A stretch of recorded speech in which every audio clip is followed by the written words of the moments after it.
ಇದೆ ಅಂತ ಹೇಳ್ತಾನೆ.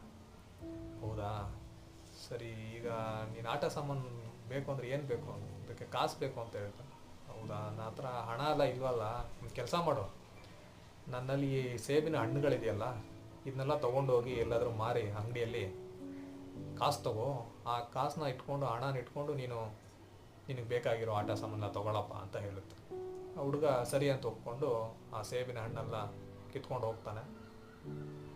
ಆ ಹೋಗೋಕ್ಕೆ ಮುಂಚೆ ಆ ಸೇಬಿನ ಮರ ಹೇಳುತ್ತೆ, ನೀನು ಡೈಲಿ ಬರೋಕ್ಕಾಗದೇ ಇರೋ ಪರವಾಗಿಲ್ಲ, ಯಾವಾಗಾದ್ರೂ ಬಂದು ನಾನು ನೋಡ್ಕೊಂಡು ಹೋಗಪ್ಪ, ನನಗೆ ಖುಷಿ ಆಗುತ್ತೆ ಅಂತೇಳಿ.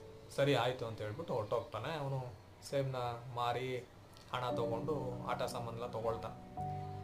ತುಂಬ ದಿನಗಳು ಅವನು ಮತ್ತೆ ಆ ಸೇಬಿನ ಮರದ ಹತ್ರ ಬರೋದೇ ಇಲ್ಲ. ಸೇಬಿನ ಮರ ಅವನಿಗೋಸ್ಕರನೇ ಕಾಯ್ತಾ ಇರುತ್ತೆ. ಹಲವಾರು ವರ್ಷಗಳ ನಂತರ ಅವನು ಬರ್ತಾನೆ, ತುಂಬ ಬೆಳೆದ್ಬಿಟ್ಟಿರ್ತಾನೆ. ಅದು ಬರ್ತಾ ಇರೋದು ನೋಡಿ ಸೇಬಿನ ಮರಕ್ಕೆ ತುಂಬ ಖುಷಿ ಆಗುತ್ತೆ. ಹಬ್ಬ ಬಂದ